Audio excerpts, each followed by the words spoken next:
It's time, friends. We'll call the meeting to order and stand for the pledge. I pledge allegiance to the flag of the United States of America and to the republic for which it stands, one nation, under God, indivisible, with liberty and justice for all. Welcome to the meeting tonight, January 20th, 2026 City Council meeting. Up first, we're looking for a motion to approve the consent agenda, which has minutes from the council meeting of January 6th and January 14th, the Community Center Commission meeting January 12th, the Economic Development Authority meeting on January 12th, Housing and Redevelopment Authority of January 14th, Library Board January 13th, Tree Commission January 7th, Utility Commission December 18th, and there are 3 license and permit applications: an exempt gambling permit at Bark for bingo, exempt gambling permit for Cobra Wrestling on March 21st for a raffle, and exempt gambling permit for Ducks Unlimited on February 27th, along with the regular bills. If anybody has any questions, comments, changes, corrections, if not, we'll take a motion to approve. I'll make a motion to accept the consent agenda. I'll second that. Motion made by Benson, second by Sherman. Is there any discussion? Hearing none, all those in favor say aye. Aye. Opposed, same sign. Motion carries. Next up, department heads. Are there any department heads that want to speak at this time? No department heads right now. Next up, we have Matthew Fast, our building and zoning official, to comment on ordinance number 203, second series, adding new definitions and subsections for billboards. Hi, Matt. Matt Fast, Building and Zoning. In summary, the purposes of ordinance number 203, second series, are to permit the installation of billboards in approved locations while promoting the general welfare of residents, limiting distractions, conserving natural beauty of adjacent areas, and not detracting from local businesses. The City Council approved the first reading of ordinance number 203, second series on January 6th of 2026. No changes were requested by the City Council at the January 6th meeting. The second reading is scheduled for January 20th, 2026. At that time, the ordinance can be adopted. Due to the cost for publication of lengthy ordinances, there is a provision in state law which allows cities to publish a title and summary of an ordinance. A proposed title and summary has been prepared and approved by the city attorney and is included in your packet. Pursuant to state law, the council needs to approve the text of the summary and determine that it clearly informs the public of the intent and effect of the ordinance.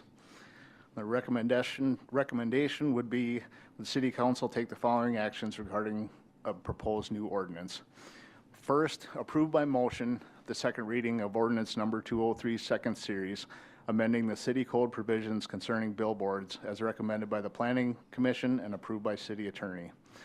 And the second, approve by motion the proposed title and summary for ordinance number 203, second series, for publication in lieu of publishing the entire ordinance by at least a 4/5 vote of the council.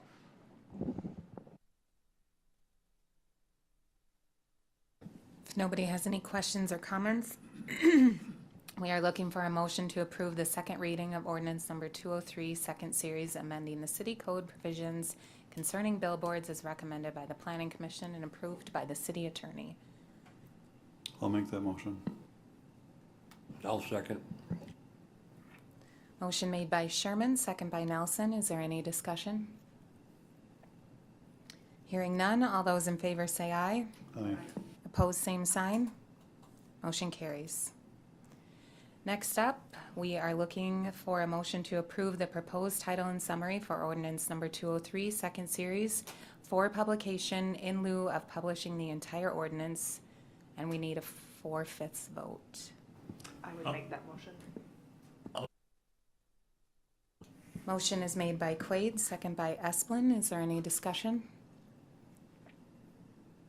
Hearing none, all those in favor say aye. Aye. Opposed, same sign. Motion carries. Thank you. Thank you, Matt. Next on the agenda is a resolution supporting a local sales tax for specific capital improvements submitted by City Administrator Steve Nasby. Okay. Thank you, Mayor.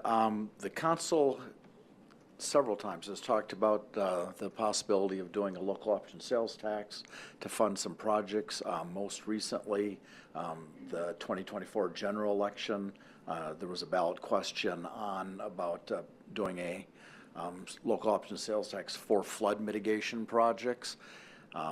There was a legislative moratorium at that time, which expired May 31st, but we were looking at possibly instituting it after that date.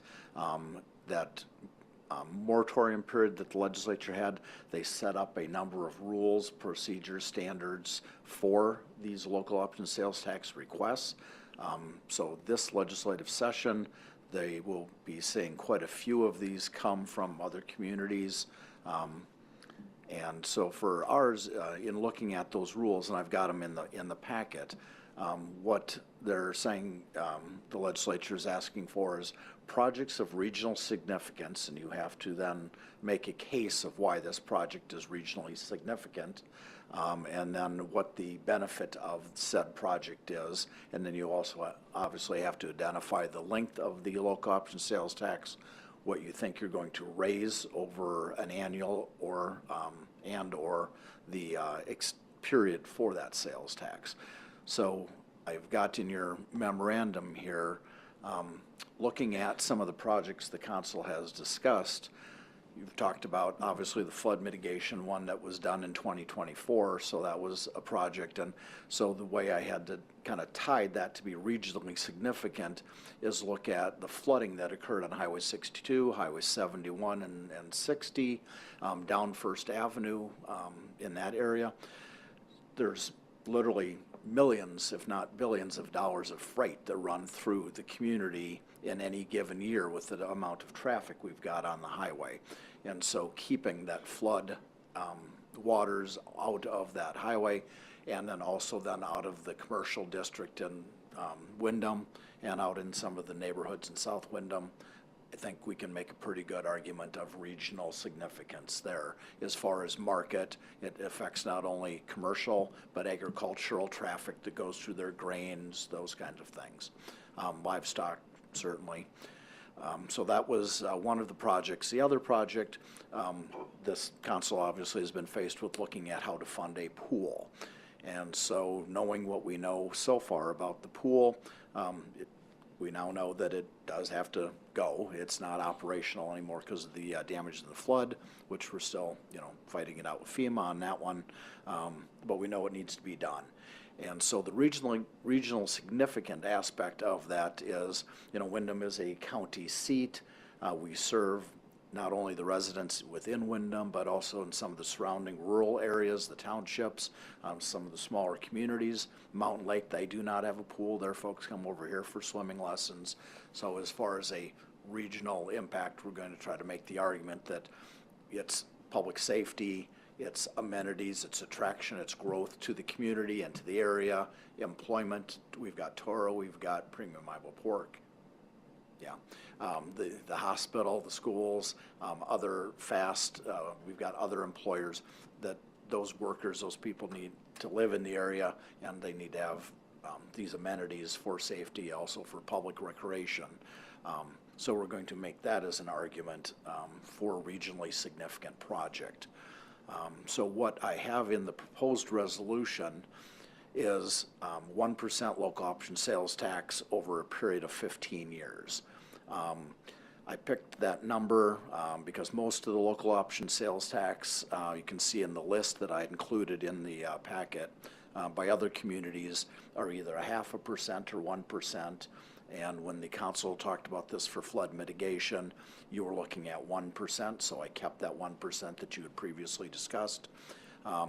15 years, again, I kind of picked it just looking at what the bulk of the sales tax requests are that have been approved. They're usually in that 10 to 20 year range. 15 was kind of in the middle. So that kind of gave me a little bit of a guidance. You can certainly change those two numbers if you see fit. When we looked at this in 2024, we were looking at approximately $500,000 a year of sales tax revenue. If you look at that over 15 years, that's $7.5 million. Now, we've got some estimates on the pool that we had from Burbach Aquatics last year. Just replacing the pool and the size and kind of the amenities that were there, we know is already 7 million or a little bit more. Now, with another year of inflation, it's probably 7.5 million. So if you look at that number, Council had also prioritized flood mitigation. So I took the 7.5 million and backed out $1 million for flood mitigation and came up with 6.5 for the pool. Again, there's no magic to those numbers. If you want to do 2 million of flood mitigation and, 5,500,000 for pool, that's fine, or however you want to divide those numbers out, that's the council's prerogative. I was just trying to look at those two projects that the council has set as priorities and what would give us the best chance to get financed. Certainly the impact on the pool that serves, a lot of the highway does too, but as far as the amenities for community, there's a lot of citizen support for the pool and trying to get a pool done. And we're also looking at, this is on the general ballot question. So when your voters are coming to the ballot, are they more apt to vote for, hey, let's do some flood mitigation or a pool? And, a lot of people want the pool. So I kind of put the bulk of the dollars in that one as the proposal. But you are certainly welcome to make any of those changes that you so want. But that's kind of a little bit of synopsis of this. This is the first step in a very long process. If the council approves the resolution tonight, that resolution, then there's a certificate that has to get sent to the Secretary of State, and then the resolution gets sent to the tax chairs of the House and the Senate, and then that will start the legislative process. And when they convene then, I believe in February, these sales taxes will get assigned to the tax committees. They will then start having hearings and moving through that process. It will most likely be May, when the legislature adjourns, if you find out that we're going to be in the tax bill or not. And then once that then hits, if it's approved, we then have to have a ballot question if the council chooses to move it forward at that point at a general election. We're an even numbered election year, so you're looking at November of 26. And so if it's approved in end of May, you've got until August to get the ballot question to the county auditor, and then the election is in November. So it's roughly almost a 5 to 6 month time period. In that time period then, to get the information to the voters, you'll want to kind of refine the number for the pool, refine the schematic for the pool, and probably identify a couple of projects for flood mitigation. I know there's several that you've talked about, but you probably want to identify those at that point so that the voters, when they go in November, can vote yes or no on the sales tax based on some additional information from you. So I guess I'll leave it right there and stand for questions.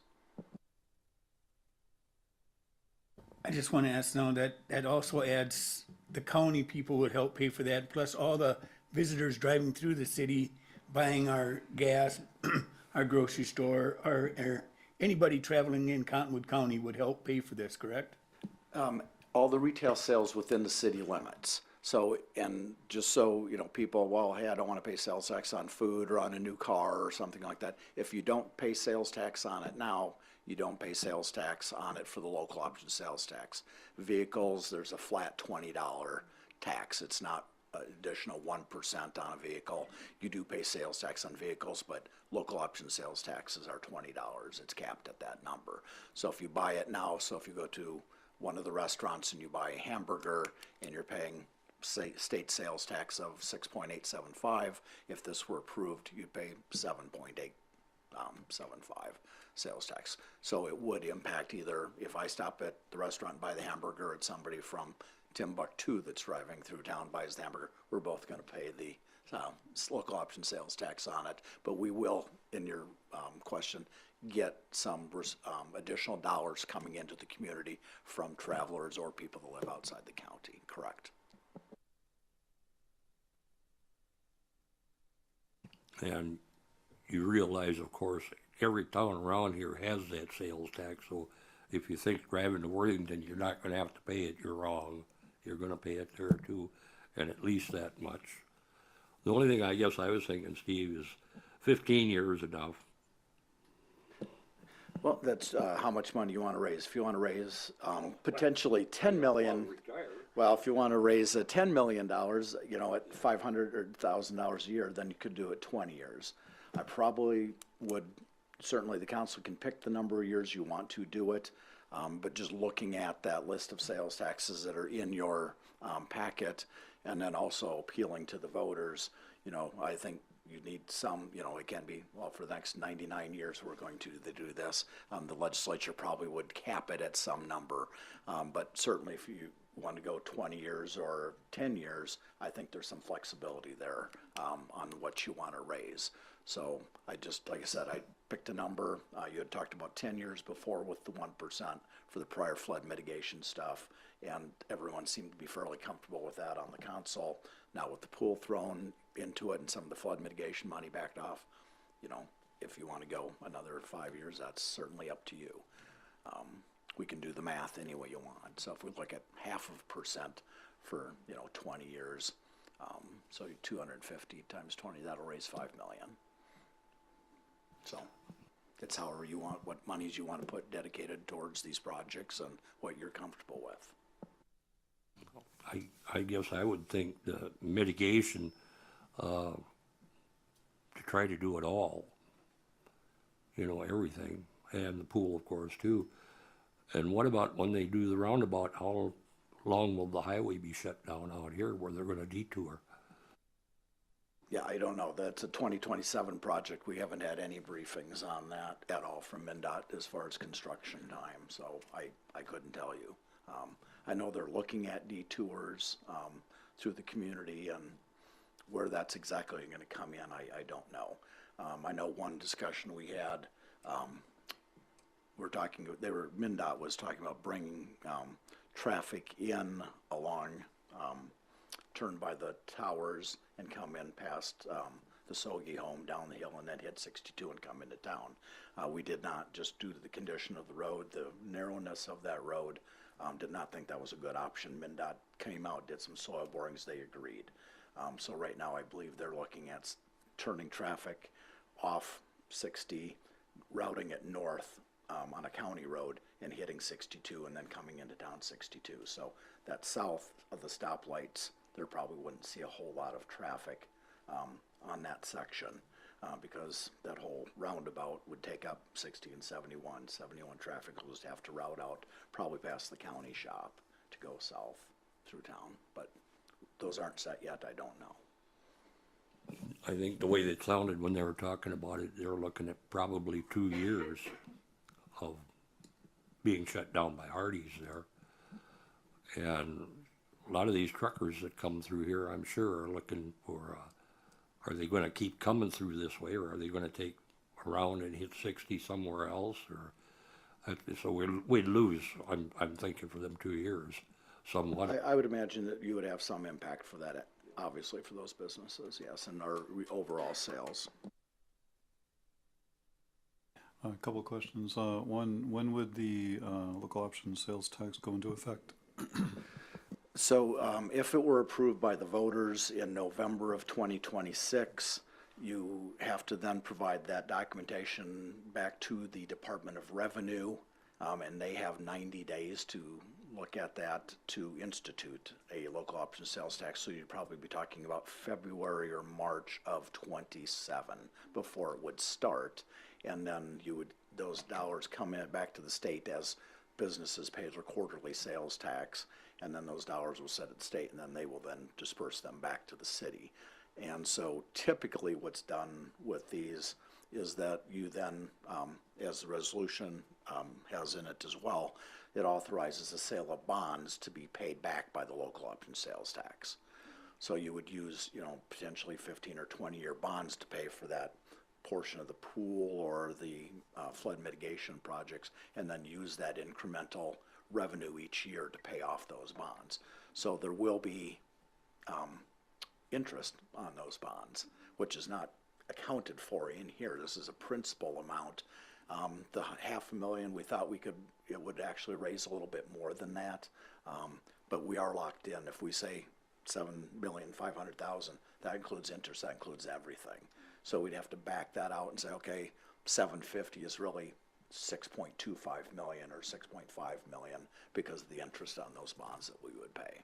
So My second question, what if we raise the year amount to 17 or 18 years? Kind of jockeying it into position. yeah, it's completely up to the council on how long you want to do that and the dollars you want to raise. And, you know, with the, as you point out, with the interest, we would also be accruing on those. That lessens that upfront principal.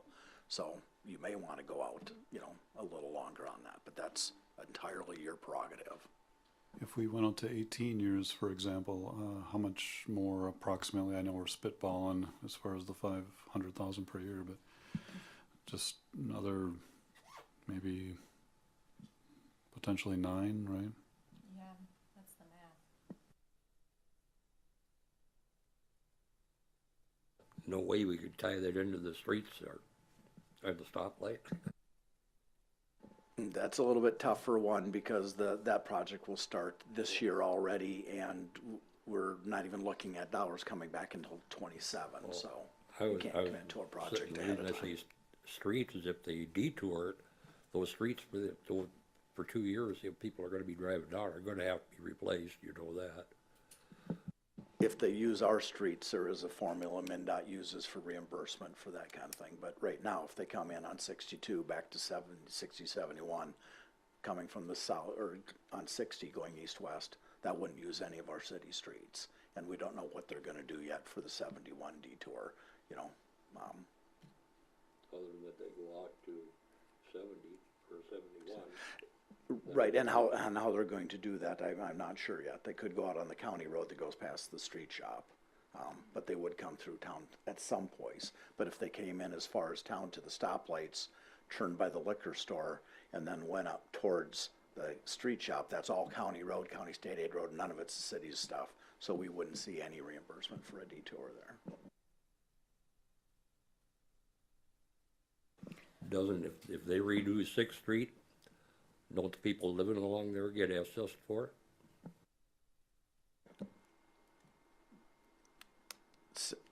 That's a county state aid road. The county takes care of that. We don't have, when they did it the last time, there was none assessment on it. It's county state aid, the county paid for it, and the other direction is highways, which is MnDOT's.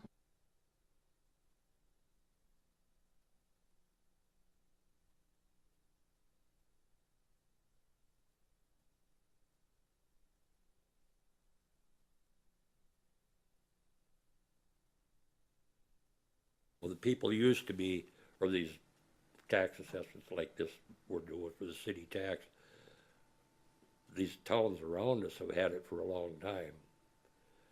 And I'm sure they got a much better, different deal than what we will get now because of the way that they rewrote everything at the legislature.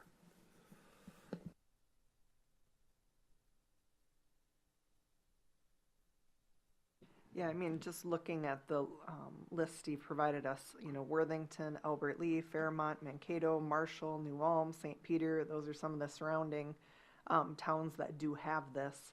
And I think, you know, overall, it's hard for us to budget and financially afford a pool on our own. You know, we do need to figure out some way if we are going to have a pool here.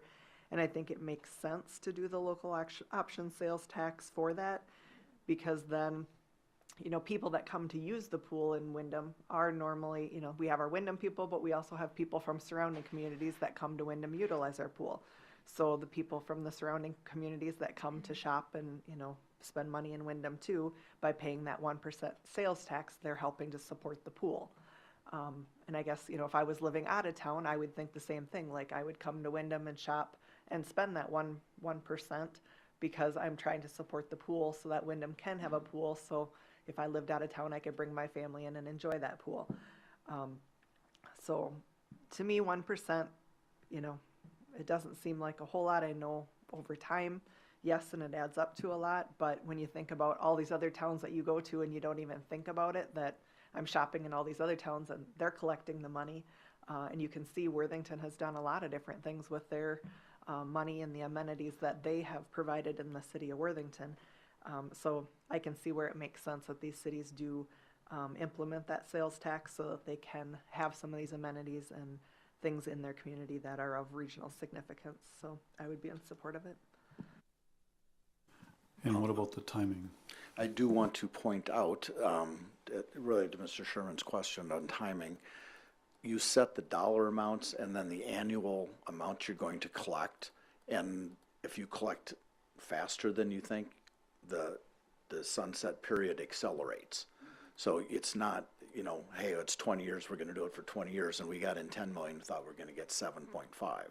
It's, you set the dollar amount, and if it ends up being, you know, you can do the math for 20 years, but if it comes in quicker than that, which we're anticipating, and if we still keep the businesses and as prices rise over the next 20 years, the sales tax revenue should come in a little quicker, so you probably will be able to retire that quicker than the 20.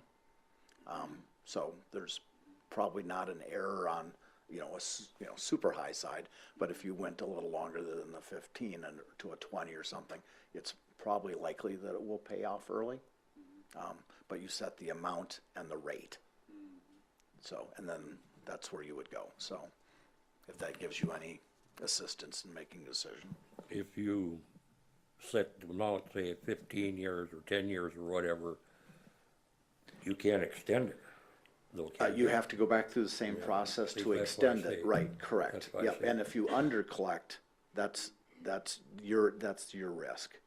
You know, so if you said, hey, we're gonna collect, you know, 20 million here and we collect 15, your sunset clock runs out and that's, you collect what you collect. So you'd rather underestimate what you're going to get and that time extension versus the other way around, where you anticipate you're gonna get all this money and then you end up short, then where's that money gonna come from to pay for that amenity? I personally like the idea of shooting a little higher just to factor in construction and interest. And I do think this is a really good way for us to try to get a pool. I don't know how else that can happen unless someone has some grand ideas, but I think I really, really would support this moving forward. And being in retail, and I am just a drop in the bucket of retail in this town, but I do know that we have many, many, many out-of-towners that come here to shop. And I think it's just kind of a trend that some people that live here leave to shop because they go to get clothing and groceries and all of those things in one trip to bigger towns, Mankato, Worthington, even out of state, and they are paying the sales tax. I just did a quick rundown, but I think there's something like 74 towns on this list in several counties that have implemented this tax. So I think the 9 million, 18 years sounds a little wonky to explain, but I think it's explainable. And I think if we get through to the point where this is on the ballot, we need to do a really good job to help the public understand, you know, what this is and how. I just think I'm just an advocate for it. I think it's a really good idea.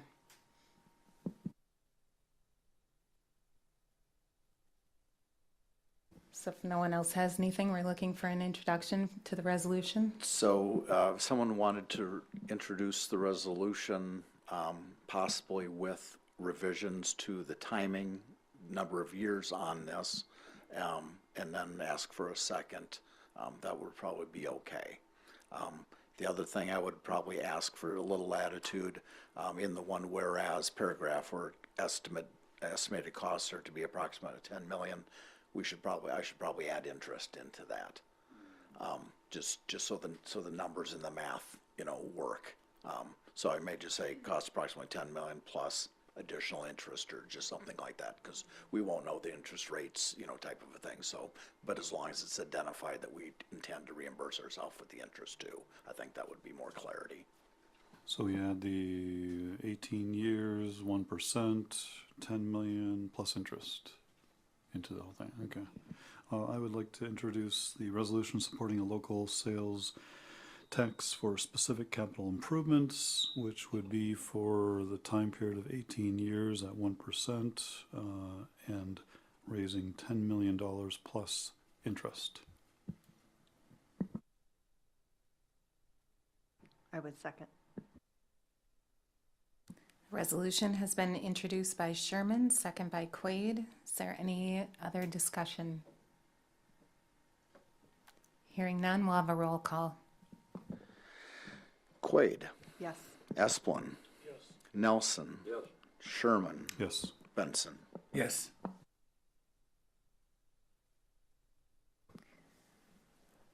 Thank you, everybody, and thanks for the questions and stuff. I think it was a good discussion, and we'll go to the next step. Thanks for your work on that and putting that together and thinking outside the box or how we can make these projects fit in under a regional impact. Appreciate it. Thank you.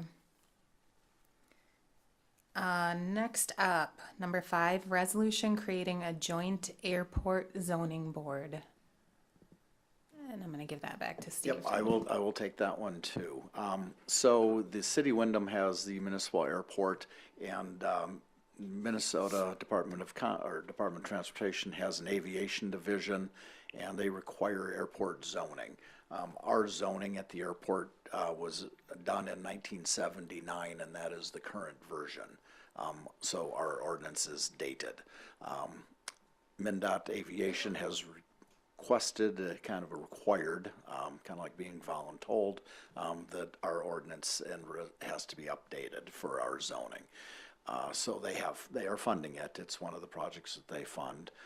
So they have put the information together. Our consultant has put forth the proposed project. One of the steps, and it's one of the first steps, is to create a joint zoning board.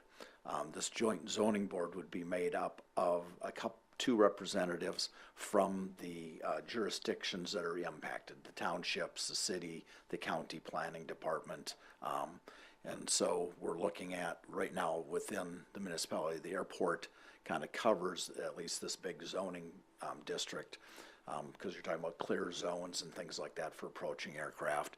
It encompasses part of Dale Township, Great Bend Township, Lakeside Township, Cottonwood County, and then certainly the city of Windom. So each one of those entities would have the opportunity to name 2 delegates to this joint zoning board. And so then that joint zoning board then will have, work with the consultant, work with MnDOT Aviation to update our ordinance. Kind of nice, the 1979 zoning board, they were anticipating a crosswind runway as we are now. The crosswind that they were looking at that time was a little further to the north side of the runway. However, it was estimated at that time to be 4,000 feet. We're looking at a 2,500 foot crosswind runway a little bit further south. So what it actually does is our clear zones, our approach zones actually will get smaller than get larger. So that's a benefit to some of the surrounding landowners, is that area actually will shrink. So what we're asking for this evening is to name 2 representatives from the city of Windom to that joint zoning board. MnDOT in their resolution, if you look at now therefore number 2, hereby appoints, and they added the said person should not be members of the council. So they're not looking for elected officials. So as this is a zoning item, and one of our council members, our airport manager, sits on the council as an elected official, I asked building official Fast if he would be one of the members of that joint zoning board, because if somebody comes and says, hey, I've got a zoning question, they're going to get directed to his office anyway, so you might as well be in on the ground floor. And then my other thought was to ask the Planning Commission Chair, Jared Balloon, if he would be interested. And Mr. Fast reached out to Jared, and he said he would be happy to serve. So staff is recommending that you appoint Matthew Fast and Jared Balloon as the city's representatives to this joint zoning board for the airport. And that task will be completed by year end as required by MnDOT. So this will be a temporary type of appointment. And being as I am the manager out there, I will abstain from voting. And in the introduction to the resolution, we need to include the two appointees? Their names are in the resolution. Okay, actually, yeah, They're okay. on number 2. So we're just looking for a motion to approve this resolution, creating the joint zoning board and then making those appointments. All right, I'd introduce this resolution creating a joint airport zoning board. I'll second that. Resolution has been introduced by Sherman, second by Esplin. Is there any further discussion? Hearing none, we'll have a roll call. Esplin. Yes. Nelson. Quaid. Yes. Sherman. Yes. Sorry. Benson.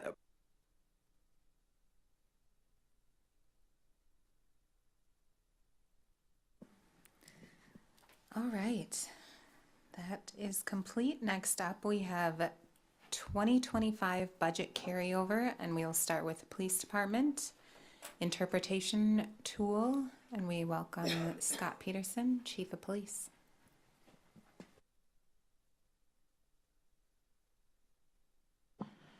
Scott Peterson, Chief of Police.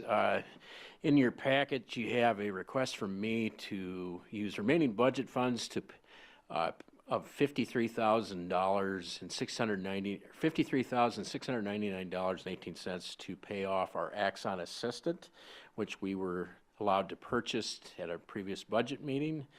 Axon AI Assistant is artificial intelligence, and what we get with that is this body camera. It allows us for translation. Essentially, when our folks are going on a call in this town, they've got a translator with them. They hit a button, and this camera will translate that. There's 50 languages. We expect that to be updated as time goes on. It also has transcriptions, so the video is transcribed by AI, and we also have officer-assisted report writing through artificial intelligence that helps them in the event of an incident or an arrest report. Our initial project with the body cameras and the squad cameras was done in 2024, and that was done with extra budget money. We were short 3 officers during that time period, and we had leftover salary. And that, so if we were to do this tonight, along with the leftover salary of 2024, we would have spent $240,098 on this, and it would all be done out of budget money. There'd be no new money that was used on this, no capital funds. It's quite a project, and a lot of the credit goes to our assistant chief. He made this, found a system so we could get it across the finish line with financially, and we also appreciate you folks' efforts and understanding. We have the industry standard is what we're wearing on our vests right now. So I would ask your approval to spend the surplus dollars to pay this off. And any questions you have, I'd be willing to answer.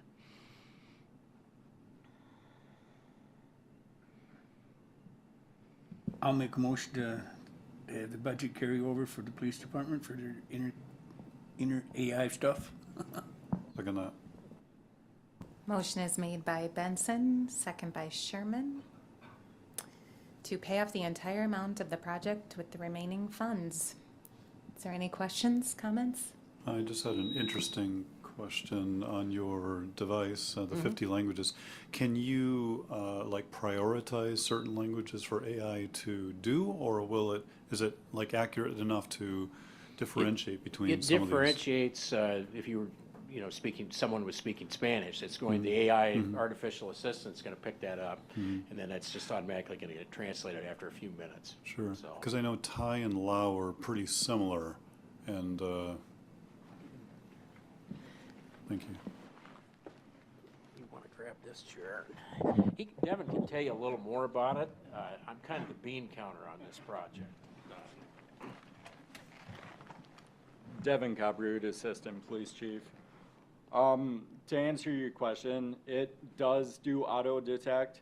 However, you can select a default language. So I know like Spanish, there's a bunch of different dialects. If Axon does offer it, the rep told me not to assume and let the AI work its magic. However, if you know definitively they're speaking that dialect, you can auto select it. Also, I'm wondering, and I don't know if you know off the top of your head, of the 50 languages, Karen and Chuckies, are those, because I know those are They're two more difficult ones to find interpreters for, so I they're wonder if working on Corinne, but currently it's not available. I know I did talk to the rep about that, and they were looking into that one. The other one, I can't say we brought up. Yeah, the Chukis is spoken by under 500,000 people I know, from Chuk, middle of the Pacific Ocean. Yeah, I just think we're seeing that a little more around here, around the area, and so I just wonder, but I suppose if those are things that would come on board, they would update that and give you access to that included in your package. Yeah, they push out updates almost weekly, and as soon as we dock the body cams, it pushes through software updates. I guess my only other comment is, this is great that you're able to have this surplus to use to pay this off. I know Councilmember Benson that was looking at trying to save when we talked about budget talks and trying to get every little percent saved. Somehow, the police department was able to do that and look at their budget, and so that is great that you're able to get this paid off. And I think it also is going to limit our ask in the future at budget time. There's other add-ons, there's artificial intelligence in our line of work is growing fastly, but there's a way to pay it off through budget, maybe if we have leftover funds, but I don't foresee, I can't make that promise, but I don't foresee a capital project coming from the police department in 2027. It all adds up. I mean, every penny we can save, it helps save the citizens of Windom any money. And plus, this helps you, gives you another tool on your tool belt to take care of the citizens of Windom and their needs too. Because, I mean, people that you're interpreting have a hard time talking or understanding what you're saying too. So it spits it out just as much as it takes it in, correct?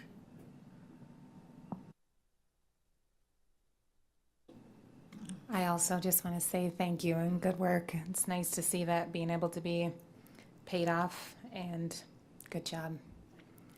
Does anyone else have any questions or comments? We had a first and a second, so all those in favor say aye. Aye. Opposed, same sign. Motion carries. Thanks, guys. Next up, under 2025, budget carryover, street department, seal coating. And we welcome John Ketzenberg, Streets and Parks Superintendent. Thank you, Mayor.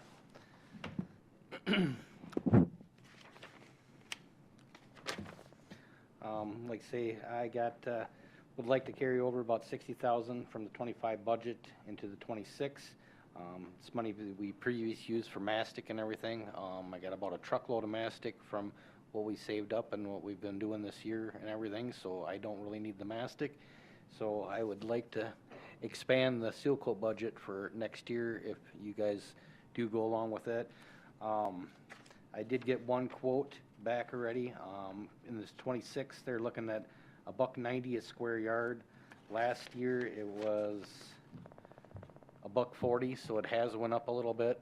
So like I say, if we can push this little bit of extra money into the next year's budget and everything, we can get a little more bang for our buck and expand the project a little more.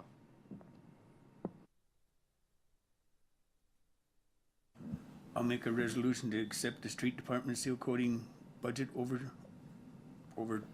carryover. I'll second the motion. Motion is made by Benson, second by Sherman. Is there any discussion? I just want to say that it does, I mean, there's a lot of citizens in Windom that talk about our streets, and we all see that our streets are getting beat up, and it's gonna help every little bit, because it's even gonna save on your mastic, because that'll cover up, that mastic cover up all the potholes that we got going. It ain't gonna take care of everything, but it's a start. That's where we need to start. Everybody learns to walk by crawling, and we're crawling right now. We're gonna get up more here walking pretty soon, but I do appreciate everything that all the departments do to save us citizens and our budgets here, because there's no money, extra money laying around nowhere, so we gotta try to save where we can and get where we can. Thank you.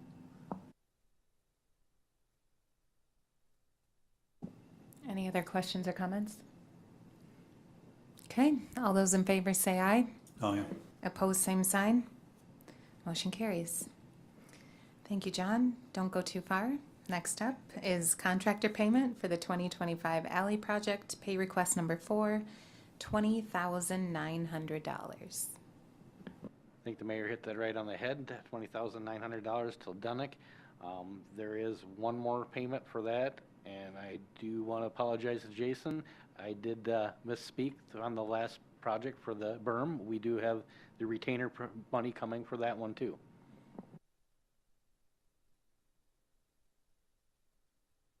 I'll make a motion to make pay request of $20,900.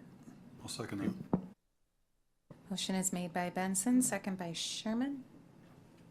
Any further discussion? Hearing none, all those in favor say aye. Aye. Opposed, same sign. Motion carries. Thank you, John. Thank you guys. Have a good night. Thank you. Next up, personnel, part-time seasonal wage scale update. Okay, we do this every year. State of Minnesota has a new minimum wage, which they have updated annually. For 2025, the new minimum wage is $11.41 an hour. However, due to the state's implementation of the paid leave law, that 0.44% that the employee pays and 0.44% the employer pays, the minimum wage is that employee has to make that $11.41 even with that 0.44% contribution. So in this case, that adds an additional 6 cents. It's 5.0 or 5.2, but we rounded to 6 just so there's not a, state comes after us and say, well, hey, you were short.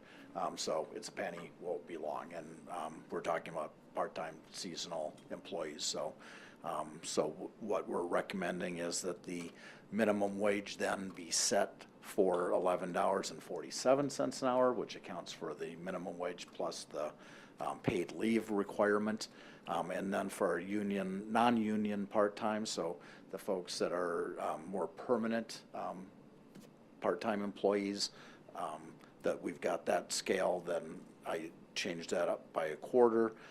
So it would be $13 to $15.50, and that's a graduated scale. So there's hiring at 13, then after 6 months, after a year, and after 18 months, there's steps as shown on the screen.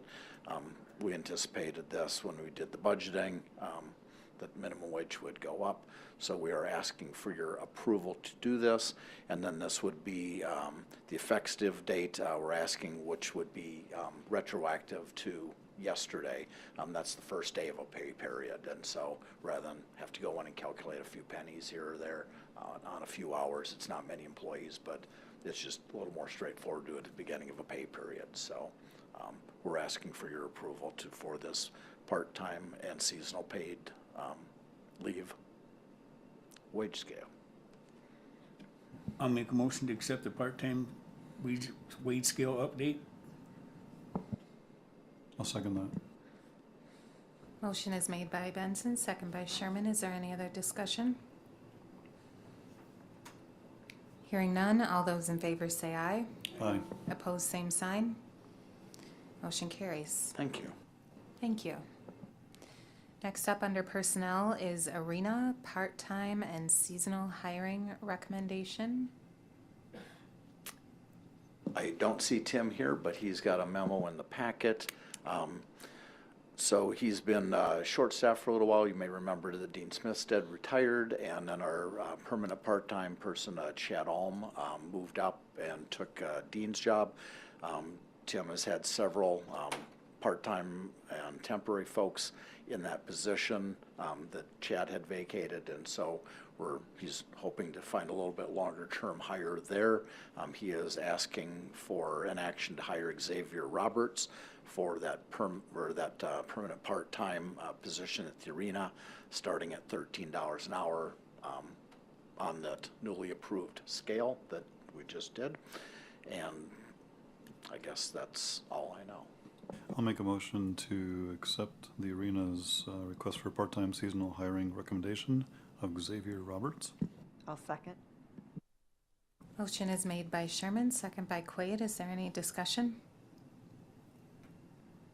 Hearing none, all those in favor say aye. Aye. Opposed, same sign. Motion carries. Next up, new business. Does anyone have new business? Steve? Thank you, Mayor. I sent an email out to the rest of the council, or all of the council this afternoon.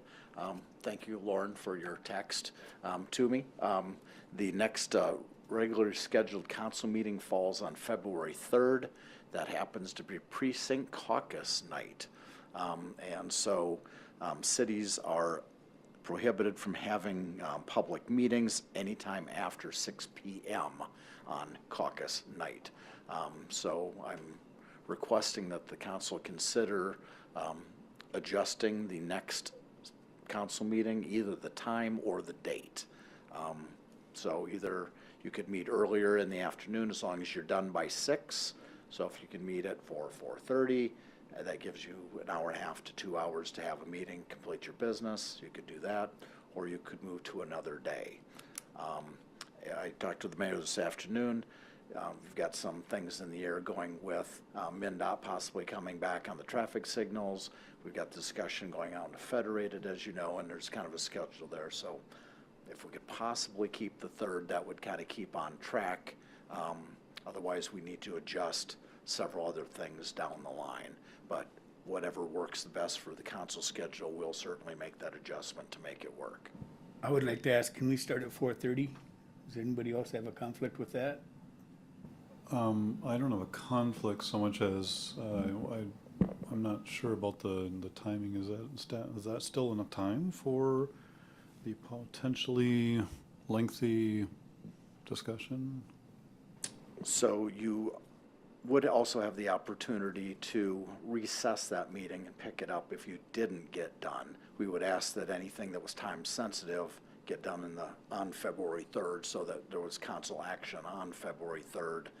And then if you had to carry it over to the 4th or another day and finish a meeting, you could do that on other non-time sensitive things. But I had the same concern as you, Councilmember Sherman, that just so there's enough time to have those discussions and adequately cover the business. Okay. In the event that we can recess, we'll do that important stuff. That's fine. 4:30 is fine.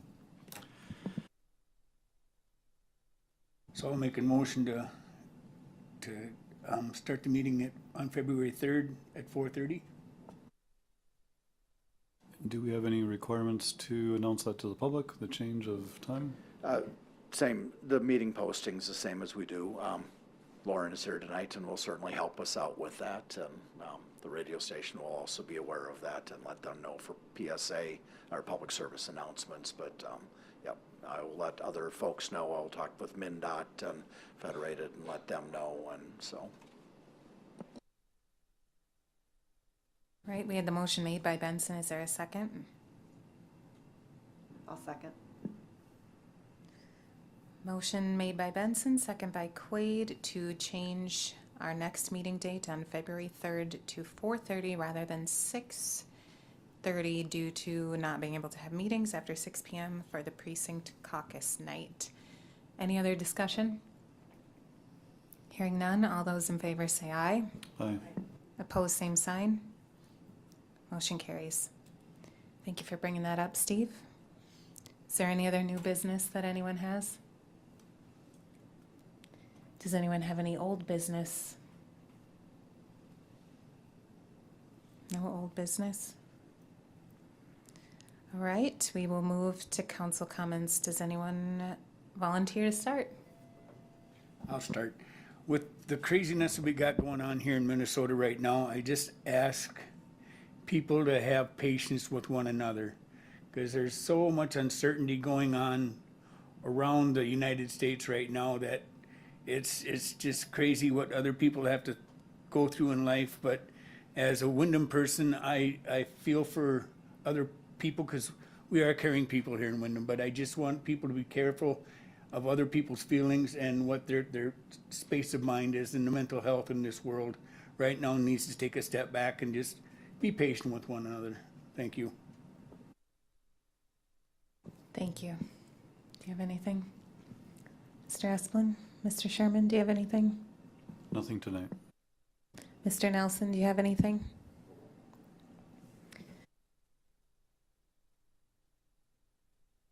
Mr. Nasby, have you got anything?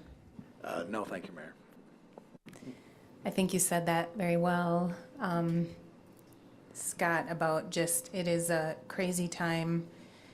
And I think if I had any comments, it would be, if you need to, just put your phone down, turn the TV off, read a book, adopt a cat, volunteer, take a walk, anything. It is tough. It's a tough time for some, for all right now. So I appreciate your comments on that. And I think I've just had to put my phone down and step away from everything and hang out with my kids. And so if you need to find something like that to do, please do it. And then can I reiterate again, adopt a cat or spay or neuter your pets. So that's all I have. If no one has anything else, then we will adjourn the meeting by unanimous consent.